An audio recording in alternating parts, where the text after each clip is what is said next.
નમસ્કાર સાથીઓ, જય કિસાન। બોટાદ માર્કેટિંગ યાર્ડની અંદર વર્ષોથી કડદા પ્રથા સિસ્ટમ ચાલે છે, જેના કારણે ખેડૂતોના ખિસ્સા કપાઈ રહ્યા હતા। અસંખ્ય ખેડૂતોની અમને ફરિયાદ મળી, જેના કારણે અમે ગઈ 10/10/2025ના રોજ બોટાદ માર્કેટિંગ યાર્ડ ખાતે આ કડદા પ્રથા બંધ કરી ખેડૂતોને જે લૂંટવામાં આવી રહ્યા છે એ સિસ્ટમ બંધ કરવા માટેથી મોટી સંખ્યામાં ખેડૂતોને સાથે લઈ રજૂઆત કરવા પહોંચેલા। અમારી રજૂઆતને સાંભળ્યા પછી પણ એકદમ વ્યાજબી રજૂઆત હોવા છતાં પણ કડદા પ્રથા બંધ થશે આવી અમને લેખિત બાંહેધરી ન મળી।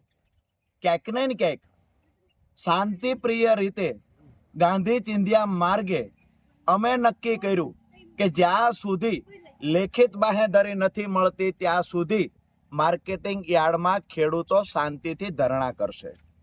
મોડી રાત્રે પોલીસ આવે છે, લાઠીચાર્જ કરે છે, અમને ઉઠાવી જાય છે। અમને કહેવામાં આવે છે કે માર્કેટિંગ યાર્ડમાં તમારે લોકોએ બેસવાનું નથી।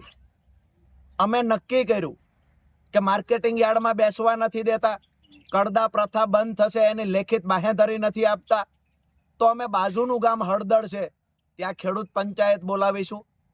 તો 12/10/2025 સાંજે 4 વાગે હળદળ ગામમાં ખેડૂત પંચાયતનું અમે આયોજન કર્યું। એમાં પણ પંચાયતમાં ખેડૂતો ન પહોંચવા દેવા માટે થઈ અસંખ્ય ખેડૂતોની અટકાયત થઈ, આગેવાનોની અટકાયત થઈ, તેમ છતાં ખેડૂતો પંચાયતમાં આવ્યા। હું અને મારા સાથી મિત્ર પ્રવીણભાઈ પણ પંચાયતમાં પહોંચ્યા। ક્યાંક ને ક્યાંક થોડી જ વારની અંદર પોલીસ આવે છે, ત્યાં આવીને લાઠીચાર્જ કરે છે, ત્યાં આવીને ટીયર ગેસ છોડે છે અને ત્યાં આવી આ ટોળાને હેરાન કરવાનું કામ પોલીસે કર્યું, ટોળાને ઉશ્કેરવાનું કામ પોલીસે કર્યું છે। જેના કારણે ક્યાંક ને ક્યાંક એવું બન્યું પોલીસ અને ખેડૂતો વચ્ચે ઘર્ષણ થયું।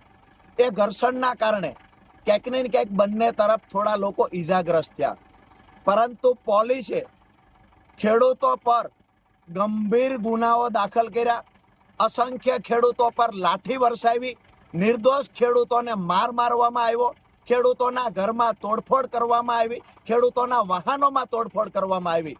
મારી પ્રશાસનને વિનંતી છે, તમને દુશ્મની છે તો રાજુ કરપડાથી છે, પ્રવીણ રામથી છે, તમને દુશ્મની ખેડૂતોથી શા માટે છે?